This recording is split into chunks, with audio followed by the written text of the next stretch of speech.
مرحب بيكم، ازيكم؟ عاملين ايه؟ يا رب دايما تكونوا بخير وصحة وسعادة وسلامة. النهاردة هتحط شخص عاطفي في بالك وهنشوف احواله ايه في البعد. سواء يعني الفيديو ده ينفع لجميع العلاقات، يعني لو سواء كنتم منفصلين، ازواج مثلا متباعدين، حاسس ببرود من ناحيته او جفاء او معاملة غير يعني مش متعود عليها. ينفع كمان للكراش الصامت، ينفع للناس المتباعدين يعني مع بعض بس ما بيكلموش بعض، في بينهم وبين بعض تاتش مثلا، في بينهم حاجة حصلت فانت واخد منه جنب او هو واخد منك جنب. تنفع لجميع العلاقات، والمنفصلين والكراش الصامت وكل العلاقات. طيب عشان ما نطولش في المقدمة، عندنا مجموعتين: مجموعة الكلير كوارتز الشفاف، او اول حرف من اسم شخص في بالك. اول حرف من اسمه، عشان انا عامله النيه على انه يبقى اول حرف من اسم شخص انت عاوز تعرف عنه اي حاجه. المجموعه التانية حجر عين النمر، او اول حرف من اسم شخص في بالك.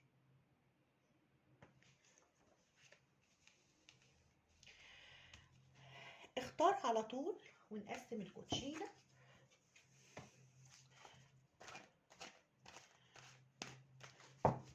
عشان ناخد الطاقه، وهناخد كرفاي من كوتشينه تانية.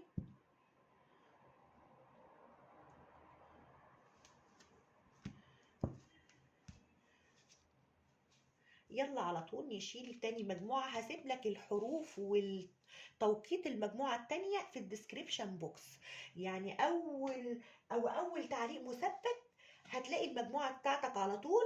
دوس على الرقم ادخل عليها على طول. هلو اللي اختار حجر الكلي كوارتز أو أول حرف من اسم شخص في باله. ممكن احطهولك هنا كده تشوف، مش هيعطلنا في حاجة. طاقتك وطاقته وطاقة العلاقة، ومن خلال هذه الطاقة هتعرف القراءة دي صحيحة أم لا، يعني القراءة دي ليك ولا لا. واو، التين اوف بنتكل، الفور اوف سورد. ممكن تكون مستريح عن المحيط اللي انت فيه دلوقتي. سلام.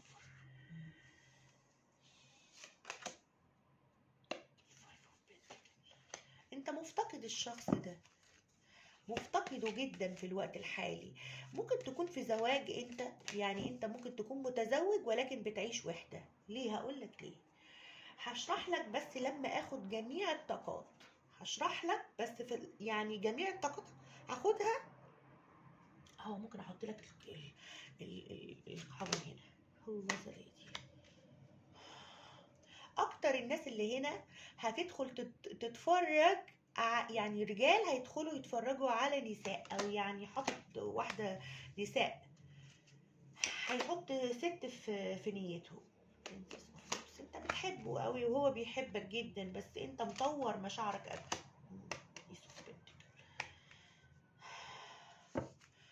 طيب ماشي. بسم الله الرحمن الرحيم.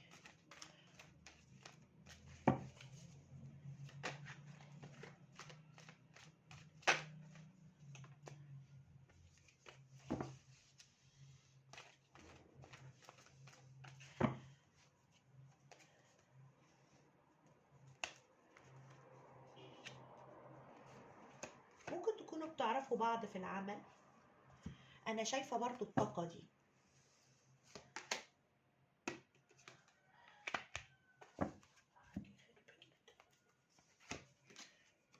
اوكي، هقول لك كل حاجة.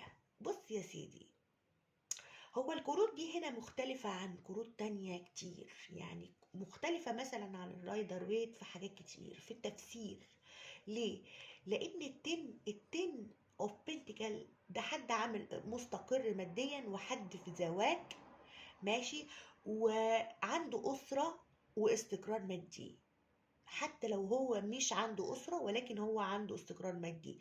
ولكن هنا التين اوف بنتيكل هو شخص أعزب. ليه؟ لأن الناين عنده شريك عاطفي، الناين هو اللي دايما بيبقى اعزب. الناين اوف بنتيكل اللي هو 9 عملات.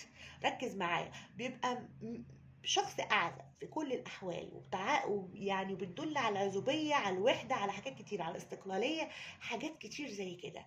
لكن هنا الناين في الكوتشينه دي هي اللي عنده شريك عاطفي، والتين هو اللي عنده وحده. بس مش معناها التين هنا ان هو اعزب. ده فيه كتير اعزب ولكن مستقر ماديا، ادي حاجه.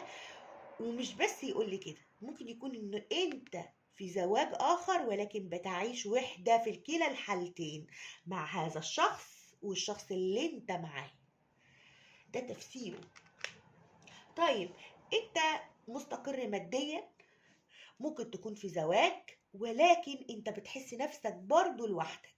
دايما بتنعزل عن المحيط اللي فيه، يعني اللي معاك، او انت واخد هدنة كده من الناس في الوقت الحالي، او بتشعر بالوحدة، او بتشعر انك محتاج تاخد وقت لنفسك، تفكر كده، تقيم الامور في دماغك من كل النواحي. يعني انت بتفكر تاخد هدنة كده مع نفسك، تفكر فيها على رواقة في حياتك عموما، مش حياتك فقط مع هذا الشخص.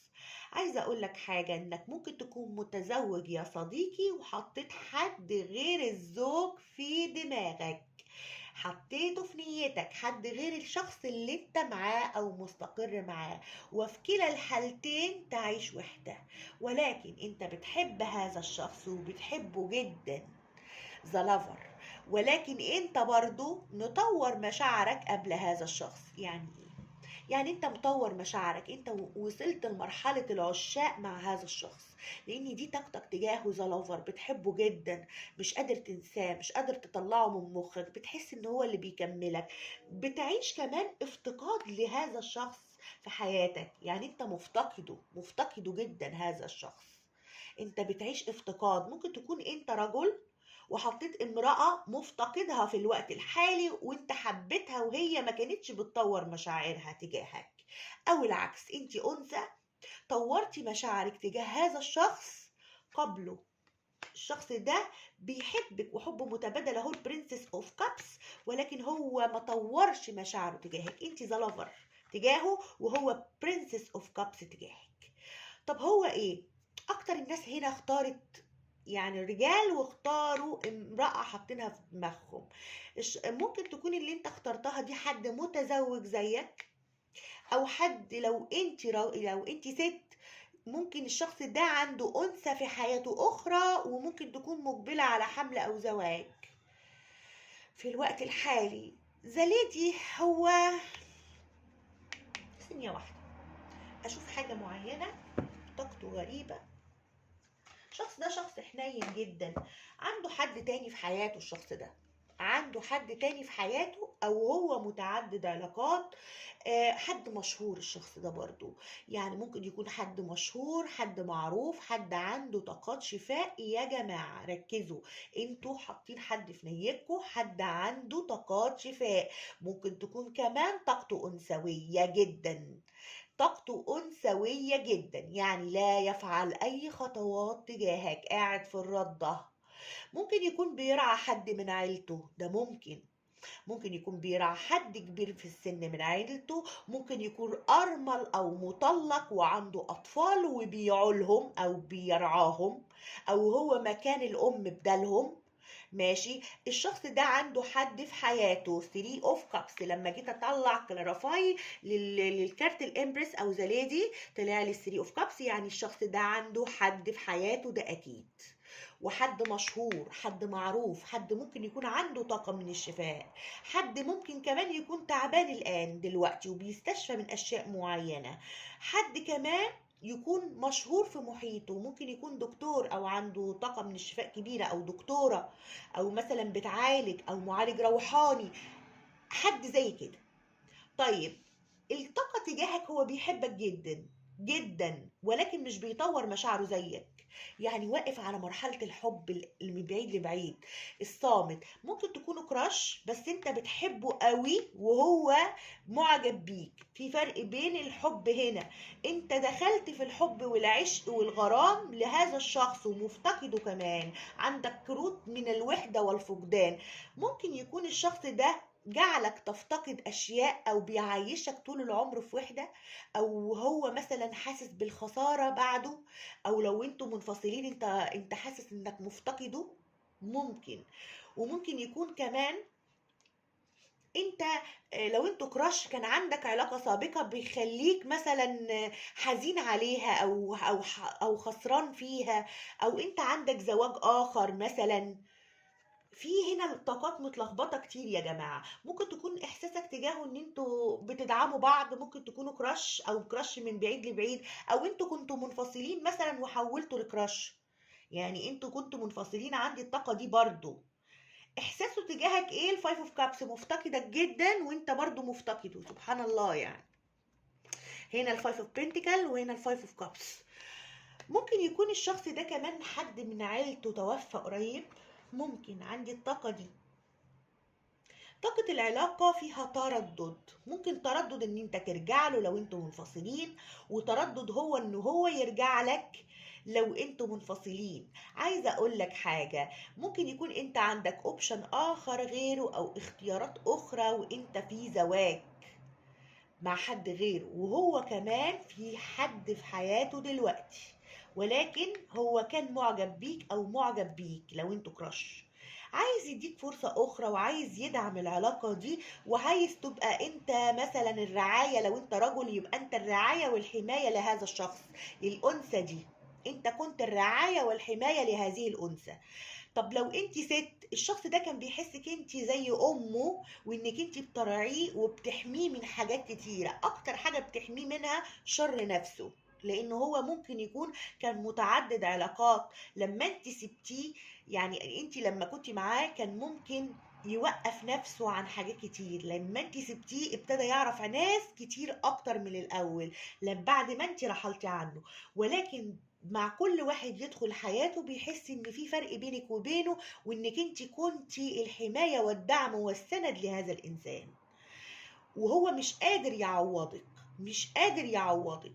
وعلاقاته كتير وسطحية، حتى لو هي أنثى علاقاتها كتير وسطحية. حتى لو هي في زواج هي بتعرف ناس تانية غير الزوج كمان وغيرك انت يا فندم. ممكن تكونوا مع بعض في عمل، وممكن يكون العلاقة دي كان فيها مشاركة ودعم من الطرفين، منك ومنه، ولكن من الأنثى تجاه الرجل. ولو انت رجل بتسمعني كنت انت الدعم والسند لهذه الأنثى. العلاقة دي فيها حيرة كبيرة وتردد. ممكن لو منفصلين تبقى فيها تردد للرجوع أو الاتحاد مرة أخرى، ولكن العلاقة دي فيها حب متبادل، حب متبادل منك ومنه، التو اوف كابس. ممكن انت تكون أحد الطاقات الترابية، الثورة العذراء الجدي، أو برج الجوزاء، أو أحد الطاقات الهوائية، ميزان دلو جوزاء، أو أحد الطاقات كله ترابي ماشي. طيب هو ممكن يكون برج الثور، او برج الدلو، او برج الحوت، او طاقة ترابية، او طاقات مائية، سرطان، حوت، عقرب. دي كل الطاقات والابراج اللي ظهرتني في الوقت الحالي.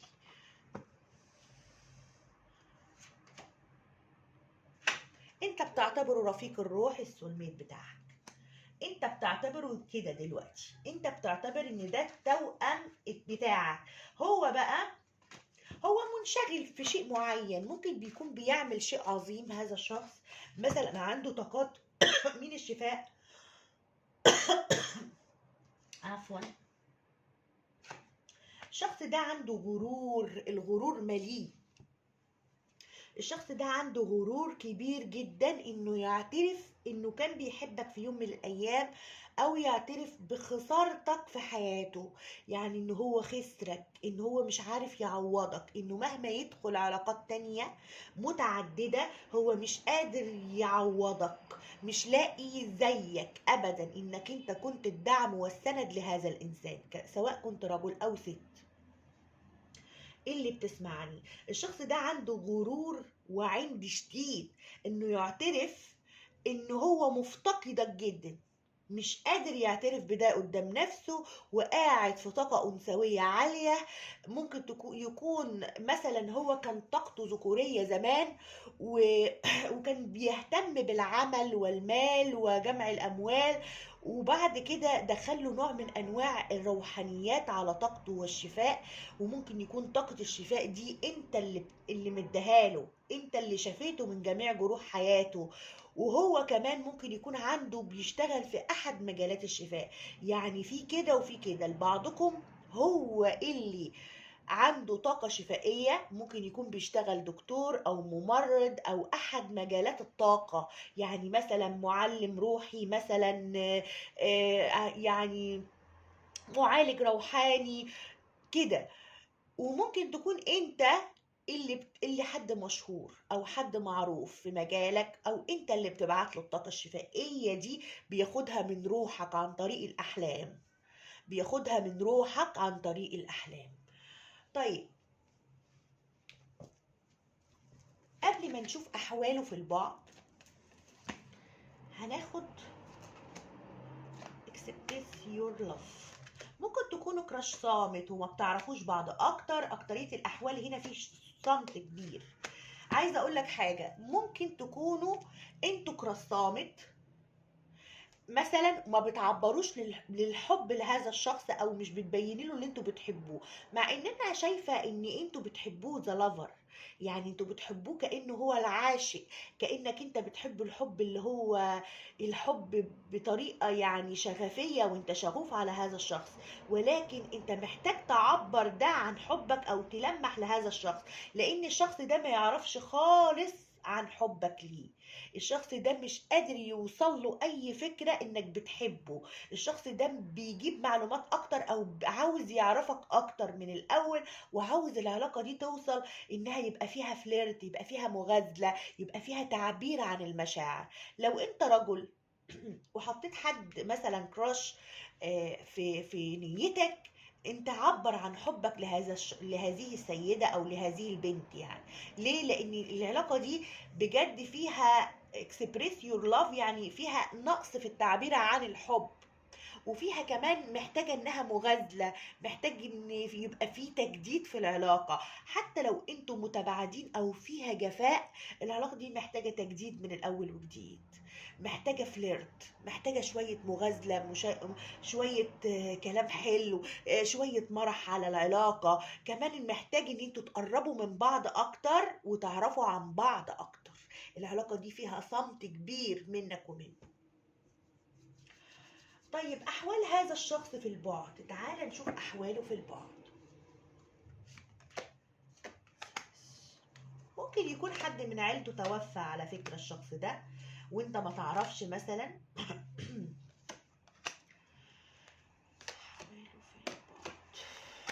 الشخص ده مقيد في شيء معين، مستني شيء معين، ومستني الشمس تطلع عليه. الشخص ده أحواله في البعد ممكن يكون حد من عيلته متوفي، او هو بيمر بظروف صعبة دلوقتي. الشخص ده بيحس نفسه انه مقيد في العلاقة دي، بيفكر فيك كتير جدا، ومستنيك انت تاخد خطوة تجاهه. الشخص ده بيحاول ان هو يتفائل بشأن العلاقة. الشخص ده برضو ممكن يكون، لو انت تعرف هذه المعلومة، الشخص ده في زواج. الشخص ده بيحس فيه اختلافات بينكم كبيرة. ممكن تكون المرأة هنا متزوجة والرجل كمان داخل على زواج، او انت مثلا لو رجل، انت في زواج او داخل على زواج، والمرأة دي متزوجة او كانت منفصلة ومعاها اطفال بترعاها. لان انا شايفة برضو الطاقة دي انها ممكن تكون ارملة مثلا، او يعني أرملة مطلقة ومعاها أطفال. أنا شايفة ده برضو. احواله ايه في البعد؟ الشخص ده بيحاول يقرب لربنا اكتر في الوقت الحالي، بيحس نفسه مقيد وبيحاول يتفائل انه يخرج من الظروف اللي هو فيها. الشخص ده برضه مستني شيء مادي معين، ممكن يكون اصلا عنده شغل مثلا ومستني ثمار الشغل ده او مجهوده، مستني مثلا بذل مجهود كبير في شغله ومستني انه ياخد حق اللي هو بذله. الشخص ده قاعد مستني شيء معين، ممكن يكون مستنيك انت وانت اللي بعدت عنه. طب استنى كده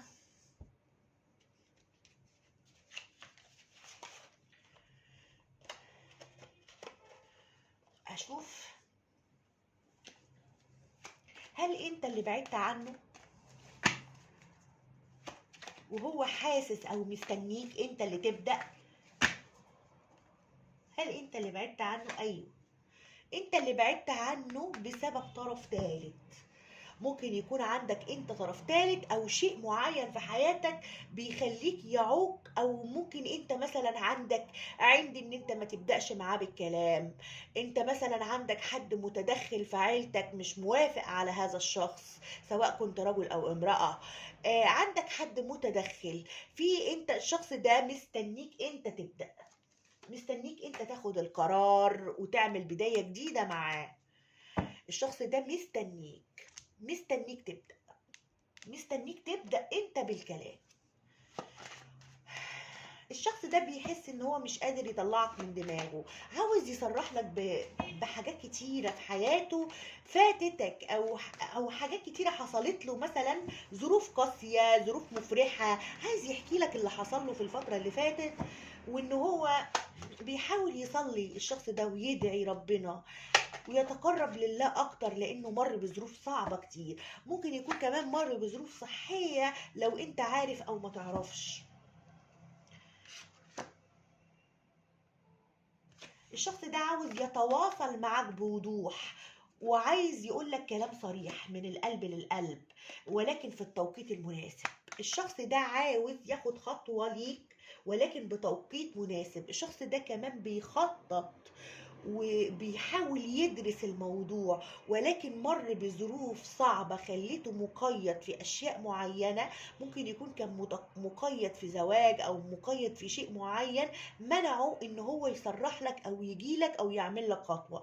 وممكن يكون هو مستنيك أنت، لأنه ما يعرفش أي حاجة عن حبك ليه، ما يعرفش أي حاجة إنك مفتقده وإنك بتعتبره رفيق الروح. الشخص ده ما يعرفش اي معلومة عن اللي انت بتمر بيه، او انت حبك ليه، او ان انت مثلا عاوزه تاني في حياتك او لا. الشخص ده ما يعرفش الكلام ده خالص، ما يعرفش ان انت لسه عاوزه او ان انت لسه بتحبه. طاقتك unlover تجاهه، ولكن هو مش عارف المعلومة دي، مش قادر يوصل انت بتحبه لسه وعايزه في حياتك ولا شلته من دماغك. وما يعرفش كمان ان انت مفتقده جدا، وان انت من جواك بتنادي عليه. ما يعرفش الكلام ده. هو ليه اللي قدامه ان انت بعدت، وان هو قاعد مستني انت تعمل خطوة، انت تعمل خطوة بس، ولكن في التوقيت المناسب. الشخص ده عايز يتواصل معاك بوضوح، وعاوز يقولك كلام من القلب للقلب. في الطاقة دي عندي، في طاقة ناس متدخلة في العلاقة دي. ممكن تكون امرأة متدخلة في العلاقة دي بكلام سيء. في عندي الكلام ده، يعني في عندي الطاقة دي ان في امرأة عنده متدخلة، او تعرفها انت تعرفها او هو يعرفها، سواء كنت ست او راجل. في طاقة امرأة متدخلة بكلام في العلاقة دي أدت إلى انقطاع العلاقة أو الانفصال، أو أدت إلى البعد أو الصمت أو التجاهل.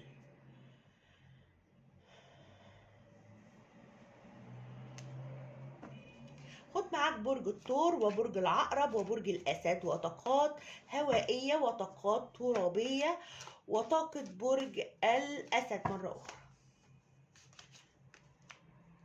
الشخص ده اتألم في بعدك ومر بتغيرات كبيرة. الشخص ده كمان شال أحمال فوق عاتقه خلته يقف ياخد قرار. الشخص ده كمان ممكن يكون تزوج، لو هو رجل الشخص ده تزوج. لو انت عارف ان هو متزوج فهو الشخص ده متزوج. ممكن تكون مراته مثلا حامل او داخله على ولاده او عاوز يخلف. في هذا القبيل في حاجة يا جماعة محملة الشخص ده مسؤولية بسبب زواج معين، بسبب حاجات معينة، بسبب اختلافات بينكم كبيرة مخلياه مش قادر مثلا يجيلك، حاسس انه مطعون، حاسس انه هو مر بتغيرات، ممكن يكون تعبان فعلا. لان هو انا برضو طاقته الستار مش بس كده انه معنى كده ان هو عنده طاقه شفائيه او ان هو مثلا شغال دكتور او في احد علوم الطاقه او اي حاجه او معالج روحاني او ما شابه. لا، ده بيقول لي كمان ان هو ممكن يكون كان تعبان، ولما يبقى احواله في البعد ذات ده مر بتغيرات صعبه في حياته كبيره خلته طعن مثلا، او لما فقدك مثلا حس ان هو مطعون العشر سيوف. ممكن كمان الكارت ده بيقول لي ان هو ممكن يكون تعبان ومستلقي على ظهره مثلا او على بطنه زي ما انتوا شايفين كده واخد العشر سيوف. يعني معناه ان هو يعني معناه ان هو ممكن يكون مر بظروف صحية صعبة، ولكن الشخص ده عاوز ياخد قرار حاسم بشأن اختلاف معين بينك وبينه. يعني مثلا ايه، ممكن يكون هنا في فرق فعلا في العادات والتقاليد، لانه بصوا احواله في البعد ايه. هنا الإلدر هنا المعناه ان هو رجل الدين او اللي هو المأذون الشرعي، وده برضه هو الهاي بريس سوري الهيروفنت. الهيروفنت هنا هو ده، ده هو ده اهو، ده معاه المفتاح اهو العصايه، وده اهو المفتاح اهو، المفتاح والعصايه. يعني ايه؟ يعني هنا في اختلاف كبير جدا لدرجه ان هو موقف هذا الشخص في مكانه. يعني ايه؟ يعني ممكن تكون هنا المرأة متزوجة يا جماعة، المرأة متزوجة، فهو حاسس ان في اختلاف في العادات والتقاليد وانه ما يقدرش مثلا يكمل العلاقة دي مع هذه المرأة. او هنا في مثلا انت متزوج وهو متزوج، او هو مثلا كان سنجل والمرأة متزوجة وهو داخل على زواج، فما ينفعش في حاجات تعيق هذا الشخص بتشيله مسؤوليات مش مخليه يرجع. ممكن يكون في اختلاف في الدين هنا برضو، ممكن يكون كمان في اختلاف او بعد في المسافات او الاختلاف في الجنسية نفسها.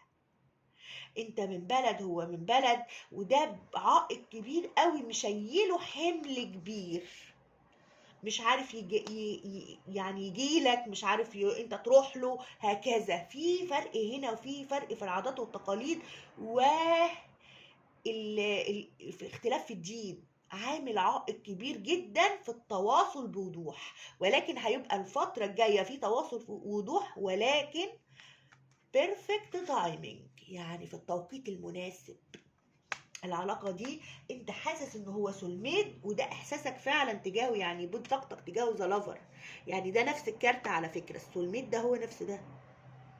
يعني انت حاسس ان الشخص ده بتربطك بيه رابطة روحية، سواء كنت انت كراش او معاه في عمل او بتشوفه من بعيد لبعيد، او حتى انتوا كنتوا مثلا يعني منفصلين وحاسس ان هو بقى كراش دلوقتي، يعني خليته في خانة الكراش مثلا بعد الانفصال، ان انت برضو لسه معجب بيه. ولكن انت في السابق طورت مشاعرك قبل هذا الشخص. الشخص ده معجب بيك وبيحبك، ولكن الحب العفوي، الحب الطفولي، الحب اللي هو ممكن اشوف غيرك عادي، لكن انت زلافر تجاهه. يعني انت بتحبه، هو اللي انت عاشق هذا الشخص، انت عاشق هذا الشخص.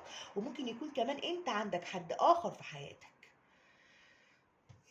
طب اجيب لك منه رسائل، اجيب لك منه رسائل الشخص ده. طب هو وقع لي حبة رسائل. طيب انا كنت المفروض اجيب 4 بس طلعوا 5. طيب ماشي مفيش مشكلة. بيقول لك انا فقط لا استطيع اخراجك من راسي. مش انا قلت لك هو مقيد ومش عارف يطلعك من دماغه، لدرجة ان انت ممكن تكون بتحلم بيه او انت مفتقده في الوقت الحالي، لانك طاقتك تجاهه الفايف اوف بنتيكل، واخد بالك؟ وهو احساسه تجاهك الفايف اوف كابس، هو كمان مفتقدك جدا وعاوزك، مش عاوز يطلعك من دماغه. طيب بيقول لك ايه، لقد كنت ابكي على فراقك. الشخص ده فعلا مطعون في طاقته مطعون العشر سيوف، واخد العشر سيوف في ظهره، وكمان حاسس بتغيرات حصلت له في حياته خليته حس قيمتك، حس انه خسرك. الشخص ده حاسس بخسارتك جدا في الوقت الحالي. لا شيء في الكون يقارن بك، لقد أثرت في حياتي. الشخص ده انت عملت له بصمة كده في حياته، مش قادر ينساك او يتخطاك. احب ابتسامتك جدا، تسعدني كثيرا. ممكن تكون بتضحك بطريقة معينة بتلفت هذا الشخص جدا جدا جدا ليك. لو عجبك القراءة يا ريت تعمل لايك، ما تنساش تفعل زر الجرس عشان يجيلك مني كل جديد. وفي النهاية دي قراءة عامة، خد ما لك واترك ما ليس لك. اللي حابب قراءة خاصة يتواصل على الرقم اللي حاطه في الديسكريبشن بوكس وفي أول تعليق مثبت. يلا نبدأ القراءة اللي بعدها. يلا.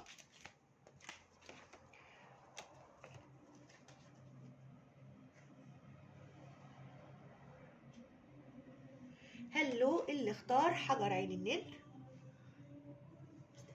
هنا، او اول حرف من اسم شخص تحطه في بالك. هسيب لك الحروف في الديسكريبشن بوكس وفي اول تعليق مثبت.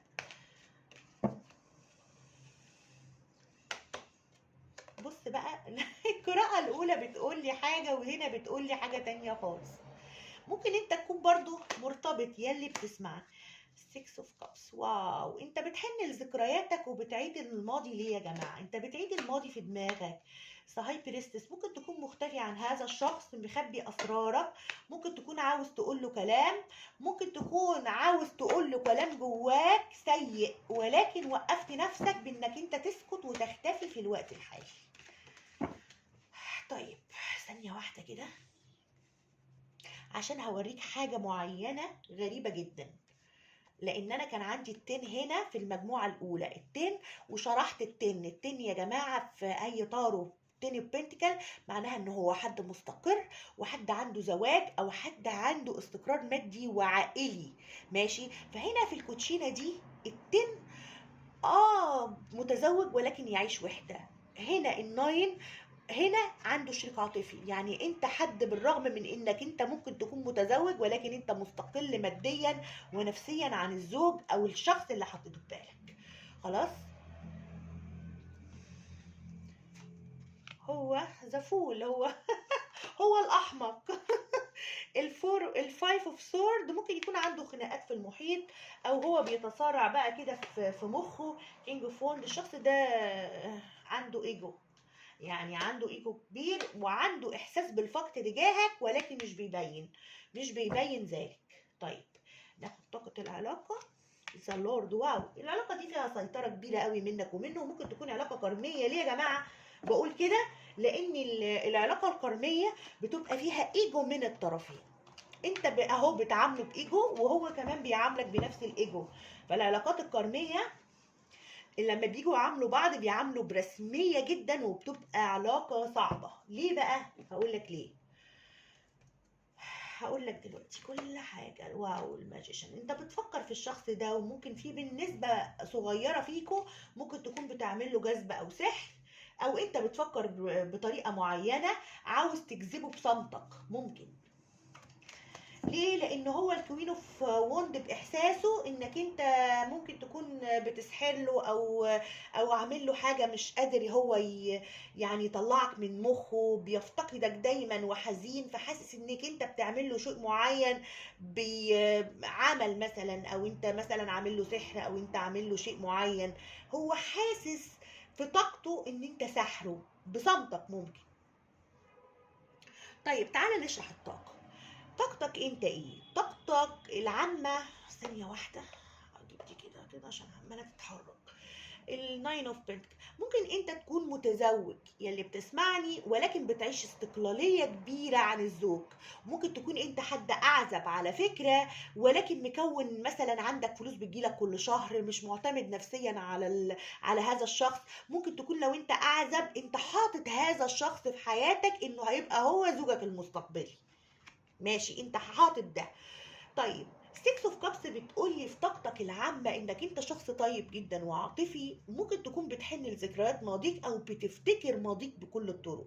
يعني بتقول مثلا وانا صغير في الوقت الفلاني حصل لي كذا وكذا. طب انا افتكرت الحاجة اللي مش، يعني عمال تعيد في الذكريات بطاقتك العامة، مش طاقتك تجاه هذا الشخص.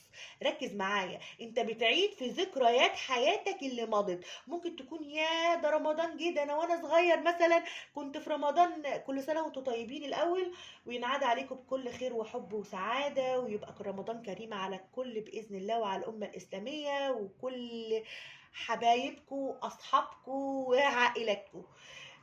يعني تقول ايه، يا ده رمضان جه اهو، يا ده انا وانا في رمضان في الوقت ده حصل لي كذا وكذا وكذا، ده انا في الايام في العيد مثلا عمل. يعني انت عمال تعيد في ذكريات طفولتك. ليه؟ لان هي هنا بنت اهي بتعيد في ذكرياتها القديمه وهي صغيره، وهي بتلعب مع اصحابها مثلا، وهي قاعده بتلعب حجله، وهي بتلعب مع اصحابها مع قرايبها. حاسس حاسس ان انت في لمة عيلة كده، ان انت نفسك تبقى في لمة، او في وسط عيلة، في وسط دفى. بتقول يا لما كان بابايا مثلا عايش، ولا لما كانت مامتي عايشة. يعني لو هم عايشين، ربنا يحفظ كل الامهات والابهات. ممكن تكون انت بتفتقد شيء معين من زمان، بتفتقد شيء في الطفولة ما عشتهوش. ممكن انت عمال تفتكره، تقلب المواجع، ان انت عندك حاجات، مريت بحاجات كتيرة في حياتك، حلوة او وحشة، انت بتفتكر كل حاجة. طيب طاقتك تجاه هذا الشخص، انت مخبي اسرار في طاقتك عن هذا الشخص. ممكن تكون مش عاوز تعرفه انك انت بتحنله، بس مش قادر تعترف بده قدام نفسك. ممكن يكون عندك ايجو عند انك تعترف ان انت مفتقده زي ما هو مفتقدك، وان هو عرضك للألم وعرضك للرفض. ممكن تكون كمان قاعد متأهب دلوقتي في طاقتك الحالية ان هو لو جالك والله هتوريه وهتعمل وتسوي فيه. ممكن تكون كمان حاسس ان هو بيعمل لك جذب او سحر. للبعض فيكم يا جماعة انت اللي بتعمل الجذب والسحر، والبعض الاخر انت حاسس انه بيجذبك بكل الطرق على فكرة. وكمان حاسس ان الصمت هو احسن دواء لهذا الشخص، او انك انت هتعالجه بصمتك وبعدك واختفائك عنه. يعني في الطاقة دي كمان، انك انت عاوز تختفي عنه، عايز ما تظهرلوش مشاعرك، حتى لو اتألمت جواك بصمت انت مش عاوز تعبر. مع انك طاقتك تجاهه ايه، البرنسس اوف سورد. يعني البعض فيكم ممكن تكونوا قلتوا كلام جارح لهذا الشخص، كلام، او انت عاوز تقول كلام جارح لهذا الشخص لو جالك او كلمك. خلي بالك. طيب احساسك ايه؟ احساسك ان هو قاعد بيفتكرك، او بيطلع صورك وبيتفرج عليها مثلا، وانه بيعمل لك شيء من انواع الجذب، وانت عارف كويس ده، وبتحلم بهذا الشخص كل يوم، او هو بيوجه لك طاقة معينة بتخليك قاعد في السلبية اللي انت فيها، او ان انت تحن للذكريات، او انت تعيش في جروحك، او تقول يا سلام ده جرحني، ومش عارفه مين قبله جرحني، ومين في السنه اللي فاتت جرحني، ومين مش عارفه عمل فيا ايه. انت عمال تعيد في ذكريات الالم، في ذكريات الالم والماضي. ودي طاقة يا جماعة مش كويسة. يعني المفروض ان انت في طاقتك حاجة كويسة، انك الناين اوف بنتكل، يعني حد مستقل، حد ما بتعتمدش على حد واقف على ارض صلبة، حد ممكن تكون انت عندك شريك عاطفي اخر، ولكن بتعيش وحدة اخرى مع هذا الشريك برضو. بس عايزة اقول لك ان انت مش حلوة ابدا ان انت ترجع تعيش اللي فات. مفيش حد يا جماعة يقعد يعيش في الذكريات طول الوقت. المفروض ان انت تتخطى هذا الموقف وتفكر في اللي جاي انك تعيشه بطريقة حلوة. احنا بنجذب ما بنفكر فيه يا جماعة، بتجذب ما تفكر. كل كلمة بتقولها وكل حاجة بتعملها بتجذبها لحياتك من غير ما انت تاخد بالك. فخلي بالك من افكارك. دي نصيحتي لك يا اللي بتسمعني. هو ايه؟ هو زفول، هو حد منطلق، حد تصرفاته طفولية، حد اهوج بكل الطرق. يعني بص واقف كده على الصخرة، كأنه بيلاحق اهو الفراشة، وكأنه هيقع، بس مش حاسس ان هو ممكن يروح مكسور رقبته مثلا. فاهمني؟ ذا فول يعني عنده كمان صراعات داخلية على فكرة، وصراعات في محيطه. هذا الشخص ممكن يكون بيمر بخناقات بينه وبين الشريك بتاعه، لو انت عارف ان هو متزوج فبيمر بظروف صعبة. ممكن يكون كمان بيمر بظروف صعبة في شغله، يعني هو حاسس ان في اختلافات، ممكن يكونوا عايزين يمشوه من الشغل، ممكن يكون عايز حد ياخد حد مكانه، في حاجة زي كده. برضو في خناقات عنده في محيطه وصراعات داخلية في عقله. الشخص ده كمان حد، بص الكينج اوف واند، بص هقولك على حاجة، الشخص ده حد عمال بيفكر وبيركز على الشيء عشان يجذبه بافكاره. فاكتر لما يكون الكينج اوف وند تجاهك وبيعمل ايده كده وبيستقبل، يبقى بيعمل لك تخاطر مثلا، وانت حاسس ان هو بيعمل لك شيء معين، انت صدق احساسك، الشخص ده بيعمل شيء معين عشان يجذبك، ان انت تروح تكلمه او انت تبدا معاه او انت تطلع من الاختفاء اللي انت فيه. هو بيعمل شيء معين عشان انت تظهر بقى، فهمني؟ الشخص ده مفتقدك جدا، مفتقدك جدا في طاقته، ولكن لا يعمل شيئا، ما بيعملش خطوة. ليه؟ عشان هو الكينج اوف وند، يعني عايز يحسسك انك انت ان هو ولا همه، يعني ان هو مهما يقعد ينعي على ذكرياتك ويحس انه خسرك، ان هو ما بيهمهوش وفاتح ايديه اهو وبيفكر فيك ويجي لك انت الفكرة، فهمني؟ طيب الكوين اوف ووند في احساسه بيك، والله ان انت حد شبهه قوي، لان بصي انت طاقتك تجاهه ايه، طاقته تجاهك ايه، الكينج اوف ووند. طب لما يكون احساسه تجاهك الكوين اوف ووند، يعني بيحس ان انت شبهه. بص هو فاتح ايده اهو وبيجذب اي شيء، وانت فاتح اهو بتستقبل كل شيء، ماشي. هو بيحس ان التواصل الروحي اللي هو بيعمله لك، او الجذب او الشيء المعين اللي هو بيعمله، اللي بيجذبك بيه، انه بينجح معاك، وانك انت ممكن تكون عندك صراعات في حياتك، بتفتكر الذكريات، بتفتكر ايه اللي بيحصل هكذا. طب العلاقة دي علاقة في منتهى الرسمية، ممكن تكون انت حطيت زوج في نيتك، والزوج ده علاقته بيك علاقة رسمية، هو له سلطة عليك، او انت مثلا لو انت رجل انت ليك سلطة عليها، هكذا. في شخص هنا له سلطة على الاخر، والعلاقة دي في قمة الرسمية، حتى لو انتوا منفصلين وبتبعدوا، هو ساكت انت ساكتة. هو مثلا انت نفسك تقولي كلام وفي شيء معين جواكي بيسكتك، او ان انت تسكتي وما تقوليهوش، هو كمان متحسر على ذكرياتك، ومن الايجو والعند والتكبر انه ما بيقولش هذا التعبير، او ما بيعبرش عن حبه، او ما بيعبرش عن افتقاده ليكي او ليك يا فندم. الشخص ده عنده عند وايجو وتكبر، وبيحس ان انت شبهه على فكره، لانك انت بتعرف تسكت برضه، بالرغم من ان بيبقى جواك كلام عايز تقوله، ولانك انت اللي بيوقفك الصمت والغموض، وبترجع خطوات لورا وبتختفي، فاهمني؟ طيب العلاقة دي ممكن تكونوا مع بعض في عمل، او العلاقة دي فيها مثلا، في هنا ازواج برضو كتير، يعني في ناس حاطة ازواج، العلاقة بينكم علاقة رسمية، رسميه، بنتكل وذا لورد، يعني كينج اوف بنتكل وذا لورد، حد فيكم مسؤول عن الاخر، حد فيكم مسؤول عن الاخر، وحد فيكم هو اللي بيدعم الاخر، وحد فيكم يعني في مسؤوليه بينكم، وفي علاقه رسميه بينكم. طيب تعالى بس كده اشوف، ممكن انت تكون احد الابراج الترابيه، آه، ترعى عذراء جدي، او برج العقرب، او احد الطاقات المائيه سرطان حوت عقرب، او برج الجوزاء، او ذا ماجيشن برج القوس.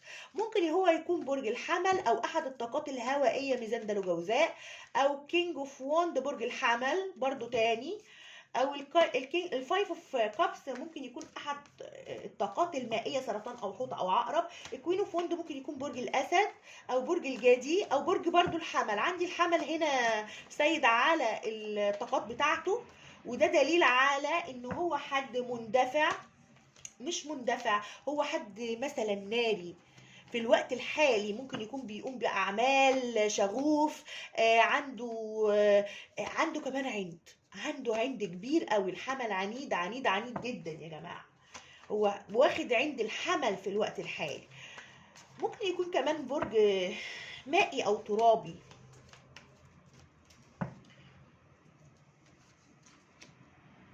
pay attention to the red flag.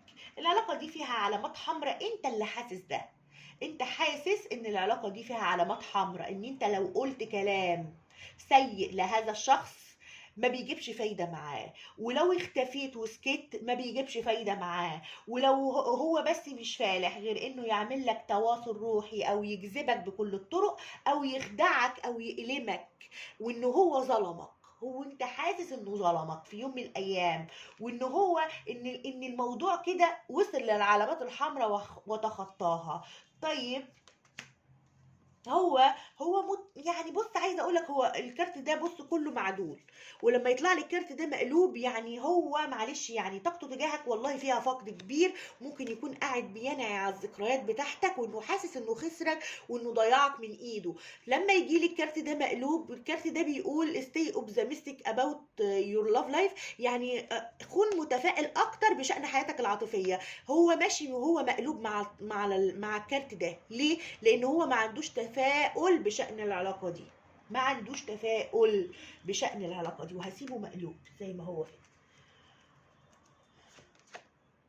في انفصال هنا، في ناس كتيرة منفصلة عن هذا الشخص أو قررت الانفصال عن هذا الشخص، أو حصل بينكم انفصال، أو في كلام سيء اتقال للبعض فيكم، مش كلكم، للبعض فيكم في كلام سيء اتقال لهذا الشخص وبعدين اختفيت، أو أنت اختفيت وظهرت قلت كلام سيء واختفيت آخر، وهو بيحس، أنت بتحس إن الشخص ده بيخدعك، أو إن هو كان متلاعب معاك، مراوغ، مش عارف لك ظابطه، مش عارف راسك من رجليك مع هذا الشخص.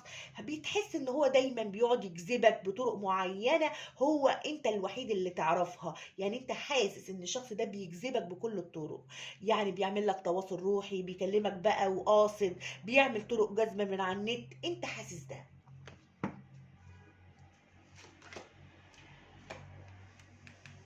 انت بتحس بالرفض، انت حسيت ان الشخص ده رفضك في يوم من الايام، ممكن يكون دخل عليك طرف اخر، يعني انت حاسس انك انت دخل عليك طرف اخر، ان الشخص ده كمان حد. ثانية واحدة اشوف الكارت ده على ايه. انت بتحس ان الشخص ده بيكرر اخطائه معاك، الشخص ده دايما بيكرر الخطأ، يعني مثلا لو هو عنده طرق هي طرق واحدة ما بيغيرهاش، يعني مثلا لو الشخص ده كان بيهرب منك في الماضي، تخلى عنك بكل الطرق، كان بيعمل معاك حاجات وينعي الذكريات وما بيقعدش يعمل خطوة ويسكت مثلا، هتلاقيه لو انت حتى لفت نظره بيعيد تاني نفس الأخطاء، وما يعني عنده نوع من أنواع التكرار في الخطأ. الشخص ده عاوز يوصل للتوازن معين في حياته عشان يبقى بالشكل اللي انت عايزه، مش هيوصل بالتوازن ده لانه هو شخص بيكرر اخطاءه ومش عارف يطلع من الخطأ اللي بيعمله، مش عارف يعمل ايه، ممكن يكون عنده مسؤوليات او بشيء معين، او هو متزوج او متزوج حد تاني. عايزه اقول لك حاجه مهمه، ان انت حسيت برفض في يوم من الايام من هذا الشخص، انت حسيت برفض، وان انت بقيت حاسس برفض شديد منه، ان هو قاعد ساكت، ان هو مش، ان هو مثلا، بس عايزه اقول لك حاجه، انت ما تعرفش عن اللي بيعيشه الشخص ده، الشخص ده مفتقدك على فكره بس انت مش عارف، انت مش حاسس انه مفتقدك، انت بتقعد تفتكر الذكريات بتاعتك وانت طفل مثلا، وذكرياتك مع امك او ابوك لو انت مثلا حد من عيلتك متوفي، او يعني لا قدر الله في حد من عيلتك متوفي، انت عمال تفتكر اللي ظلموك واللي جرحوك واللي خانوك واللي، فاهمني؟ ولكن انت مش عارف ان الشخص ده بيفتقدك، انت مش عندك المعلومة دي، انت فاكر ان انت بتعيش ده لوحدك كده، ولكن الشخص ده فعلا اللي بيوصلك لفكرة انك تفتكر اللي فات. ليه؟ لانه بيتعمد يجذبك بكل الطرق، في طرق جذب ممكن يكون بيتعمد يعملها او مش متعمد، الله اعلم. يعني انت لو عارف ان الشخص ده ليه في السحر وليه في الحاجات وطرق الجذب، تأكد من هذا. اما انت لو حاسس ان هو ممكن يكون هو الكينج اوف ووند مثلا، يفتح ايديه كده فيستقبل، يعمل كده يغمض فيحس، يبقى انت عارف ان هو بيفكر فيك من غير ما تحس فبيوصلك، فهمني؟ عشان ما نظلمش حد يا جماعة. طيب ايه احوال هذا الشخص في البعد؟ ايه احواله في البعد؟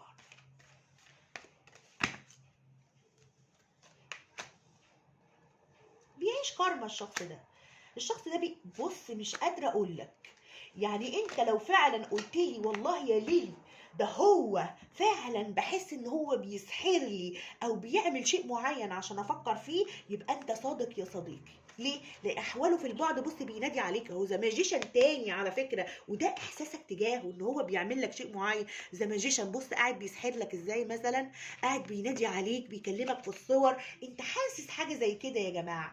انت حاسس حاجه زي كده وحاسس ان انت مثلا يائس بتعيش كارما، حاسس ان انت حزين مش قادره اشوف ده حظوظ ماليه، انت حاسس ان انت متغير ممكن تفتكره وبكره تنساه، انت حاسس برضو ان انت متغير وحاسس ان انت يعني بتفتكره احيانا وتفتكر الذكريات الاليمه احيانا اخرى، وبتحس برضو ان هو كمان نفسه متغير. ازاي احواله في البعد؟ مش شايفة انه بيعيش حظوظ، انا شايفة انه بيعيش كارما معينة. ممكن يكون دخل عليك طرف تالت وبياخد كارمة الطرف التالت اللي فضله عليك. على فكرة الشخص ده بيعمل لك جذب، ده بص بيعمل لك جذب، عاوز بيبعت لك حاجات في الهوا، بيبعت لك حاجات في تواصل روحي، يغمض عينه ويبص عليه هكذا. الشخص ده نفسه يعرف عنك حاجة لانك مختفي في طاقتك عنه. على فكرة عايزة اقول لك حاجة، لما يكون احواله في البعد بص كانت طاقته ايه؟ الفايف اوف سورد انا قلت لك ايه؟ هو عنده خناقات في محيطه، عنده صراعات في شغله، عنده حاجات كتير بتعيق تقدمه الحالي. عايزه اقول لك احواله في البعد بيتخانق مع الناس اهو، فايف اوف وند اهو، في عمالين يتخانقوا معاه او بيتخانق معاهم، او في خناقه مش قادره اشوف دي خناقه في قلبه وعقله عليك، انا شايفه خناقات وصراعات كبيره في محيطه اللي هو فيه. الشخص ده انت كنت الملجأ او الملاذ الامن له، والشخص ده بيحاول يجذب طاقتك عشان تقف بطاقتك تصد على اللي هو بيشوفه في حياته. الشخص ده محتاج طاقتك جدا الان لانه بيعيش كارما. الشخص ده بيعيش كارما يا جماعة، بيعيش كارما. هتحس في الطاقة ان انت تعبان، ان انت مريض، ان انت بتفكر في الماضي، ان انت عمال تعيط، ان انت بيجيلك حنين للذكريات، ان انت اعرف ان الشخص ده بياخد كارما الان وبيكذب فيك عشان طاقتك تصد لطاقته. في ناس كده بتوجه الطاقة على الشخص عشان طاقتك انت تنجده، مع انه هو عنده صراعات كبيرة خناقات في محيطه. خد معاك ذا وورلد سوري ذا ويل فورشن هنا كل الطاقات والابراج، ذا ماجيشن برج القوس، وطاقات ناريه قوس حمل اسد، وطاقات ناريه هنا بقوه. في يا جماعه شغف فظيع من هذا الشخص عليك انه يعرف اي شيء عنك. احواله ايه في البعد؟ الشخص ده مستنيك وبيعيش وحيد. الشخص ده لو انت عارف انه هو حتى متزوج، الشخص ده بيعيش وحدة كبيرة الآن. الشخص ده حاسس بالوحدة من غيرك، مفتقدك ولكن خايف. ممكن تكون خايف ان انت ترفضه لانك هو عرضك قبل كده للرفض، ممكن يكون كان بيتجاهلك في الماضي، كان بيعاملك باسلوب وحش كان بيهرب منك احيانا، كان بيعاملك بالصمت العقابي، كان كده. فهو حاسس ان انت ممكن ترفضه زي ما هو رفضك في السابق، حاجه زي كده. الشخص ده كمان مستني شيء معين ومتردد في طاقته، متردد انه يعمل اشياء معينه تجاهك، متردد حاسس بالوحده من غيرك. الشخص ده خايف من الرفض، خايف انك ترفضه، خايف انك تقول له انا بقيتش عايزك، خايف تقول له مثلا كلام جارح او قاسي لو جه يكلمك. خد معاك برج العذراء وطاقتها ترابية عذراء جدي ثور، وطاقات مائية سرطان حوت عقرب. استنى بس اشوف كده الكارت ده ايه. الشخص ده خايف ومتردد انك ممكن تقبله وتديله فرصة اخرى او لا. خايف متردد انك انت يقدم لك عرض ما ترضاش تقبله، ترفضه، تعرضه للرفض. الشخص ده خايف كده، خايف ده في الوقت الحالي يعمله.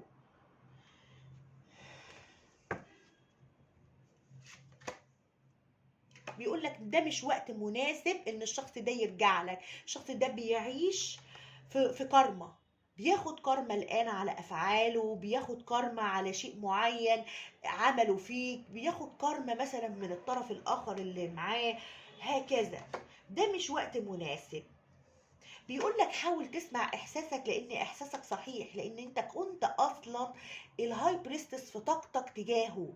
فانت الهاي بريستس يعني انت حد مرشد بالروح وبتحس بيه. حتى انت لما حسيت ان هو ممكن يكون بيعمل لك جذب او سحر، انت لما طلعت مثلا لقيت ان هو فعلا بيعمل لك حاجة، احواله ان هو قاعد بيحاول يجذبك بكل الطرق. حاول بيجذبك بكل الطرق ليه، عشان انت اللي تبدأ وتكلمه، او انت مثلا تفك الانتظار اللي انت فيه وانت اللي تسعى. فهمني؟ فبيقول لك اسمع لإحساسك، لأن إحساسك صحيح يا صديقي. اسمع لإحساسك. إحساسك صحيح، انت شخص إحساسك صحيح وشخص شفائي. ممكن تكون طاقتك بتدعم هذا الشخص، طاقتك الشفائية بتدعم هذا الشخص في الكارما اللي بياخدها دلوقتي. ممكن يكون حد فضل عليه حد تاني زي ما هو فضل عليك طرف آخر. ممكن يكون حد اداله عقاب، عنده خناقات في محيطه، في صراع في شغله، في حاجات كتيرة معينة. طاقة هذا الشخص محتاجة طاقتك في الوقت الحالي، عشان كده بيجذبك، بيحاول ياخد من الطاقة بتاعتك، فانت تفتكره، فانت تفكر فيه. فهمني؟ فتقوم سانده بطاقتك، تقوم سانده بطاقتك، وانت اللي تتعرض لاشياء معينة وتنقص طاقتك. فخد بالك من طاقتك يا جماعة، خدوا بالكم من طاقتكم، لان في ناس مصاصين طاقة، مصاصين طاقة. انا بقوله خلاص، اللهم بلغت اللهم فاشهد. طيب الشخص ده عايز يقول لك ايه في الوقت الحالي؟ تعال نشوف كده.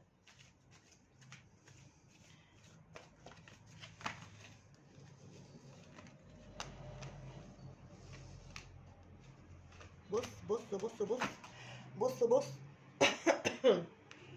بيقول لك ايه؟ حاولت ان انساك. الشخص ده حاول ينساك معرفش، عشان كده بيحاول يجذبك عشان انت اللي تروح تكلمه. ممكن يكون طين الدنيا معاك ومش قادر يجي يوريك وشه. هيقول لك ايه؟ ما هو ممكن يكون هو هرب بصمت، ما سكت، ما اتكلمش، بعد. فهمني؟ هيجي يقول لك ايه؟ يقول لك محتاجك والنبي تعالى اقف جنبي، عندي صراعات داخليه. مش هيقدر يقول لك كده، هو بيحاول يمص طاقتك فقط. طيب ما زلت حزينا عليك. فعلا هو حزين، مش اقدر انكر يا جماعه، انا مش قادره انكر انه طاقته تجاهك الفايف اوف كابس حزين عليك، حاسس انه خسرك، حاسس بص ان انت مثلا مفتقد، يعني مفتقدك جدا لدرجه ان انت حاسس ان انت بعدت عنه، رحلت، مش هتيجي تاني. لان ده بص كارت عامل ازاي، يعني فقدك بكل اسلوب وبكل طريقه. عشان كده هو حزين عليك في طاقته دلوقتي.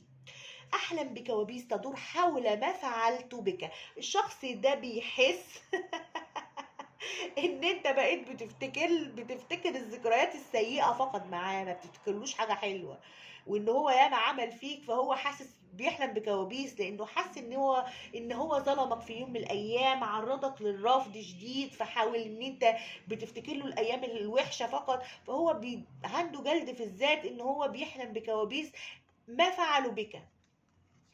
بيقول لك ايه كمان؟ اهرب منك ومن الاخرين بالعمل وجمع الاموال والتركيز على حياتي العمليه. يعني يوم ما بيفيد بيه، يوم ما بيعمل لك جذب، يوم ما بيعمل لك شيء معين. اخد لك كمان كارت عشان صعبت عليا. يوم ما بيفيد بيه، يوم ما مش عارف يجذبك باي طريقه، مش عارف انت تبعت له او تكلمه او تقول له عامل ايه او كده، هو بيهرب بقى للعمل والجمع المال. تألم قلبي كثيرا في الماضي. بص بيقول لك انا اتألمت كتير في الماضي، عشان كده ممكن يكون بيحمي نفسه، ممكن يقول كلام سيء مثلا ويهرب، ممكن يقول معرضك مثلا للرفض قبل كده، عايز يبعد عنك عشان يقولك ابعد عن الشر واغني له. ليه بيعمل كده؟ ومش مش اهبل، مش مجنون. هو الواحد ما بيجريش من حد، حتى لو يعني انت افرض انت كنت انسان كويس معاه، انسان داعم له، طب يجري منك ليه؟ يبقى هو عنده خلل، هو اللي عنده خلل مش انت. على فكرة العيب مش فيك، يبقى العيب فيه. ليه؟ يبقى هو مر بتألم. بيقول لك تألم قلبي كثيرا في الماضي. يعني ممكن يكون قبلك عاش علاقات وحد خانه، او مثلا العلاقة اللي هو فيه اللي فيها لو هو متزوج مش مرتاح فيها واتكسر فيها، عشان كده كان بيهرب. ممكن ممكن كل الاحتمالات واردة، لأن الشخص ما يهربش من الحب كده إلا لما يبقى الحب قوي جدا فيهرب، يخاف يتعلق، يخاف يعبر، يخاف يدي قلبه تماما لأنه اتقرص. بيقول لك اللي اتقرص من يعني اللي اتلسع من الشوربة بينفخ في الزبادي. فأنت كنت الزبادي بينفخ بقى زي ما هو عاوز، مش عارف. ما انا عرفني ان الشخص اللي قدامي ده هيحبني زي ما انا بحبه؟ لا، اخاف اديله قلبي، اخاف يبقى عنده مخاوف كبيره انه يطور مشاعره. فهمني؟ ليه بقى عمل كده؟ لانه تألم في الماضي. لو عجبك القراءة يا ريت تعمل لايك، ما تنساش تفعل زر الجرس عشان يجيلك مني كل جديد. وفي النهاية دي قراءة عامة، خد ما لك واترك ما ليس لك. اللي حابب قراءة خاصة يتواصل على الرقم اللي حاطه في الديسكريبشن بوكس وفي أول تعليق مثبت. كل سنة وانتم طيبين ورمضان كريم عليكم. باي باي.